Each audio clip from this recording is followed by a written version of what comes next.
আজকে আমারও বয়স হয়ে গেছে, ওরও বয়স হয়ে গেছে, বাট আমরা কিন্তু এখনো আমাদের প্রফেশনেই আমরা আছি, আমরা এই গান বাজনাই করি। কিন্তু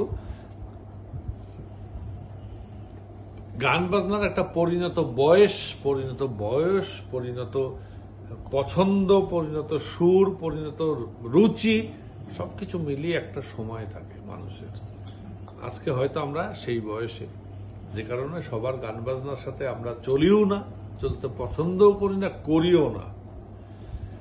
তো সেক্ষেত্রে বলবো যে মেজবার কিছু কিছু এক্সট্রা অর্ডিনারি জিনিস মানে আছে, যেগুলো হচ্ছে হারমোনিয়ামটা বাজাবে অসাধারণ, কিছু কিছু ছন্দ লয়কারী বা কোনো কোনো হারকাত যাকে বলে, সেটা ওর মতো করে অনেক সময় নিয়ে নিতে পারেই।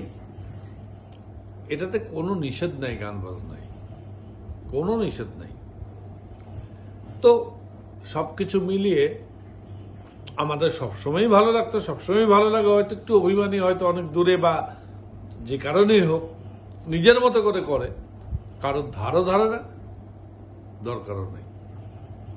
গান বাজনা ভালোবাসে, এটাই বড় কথা। গান বাজনা ভালোবেসে গান বাজনা করে, আমরাও ভালোবেসে তার সাথে চলি, এটি হচ্ছে বড় কথা।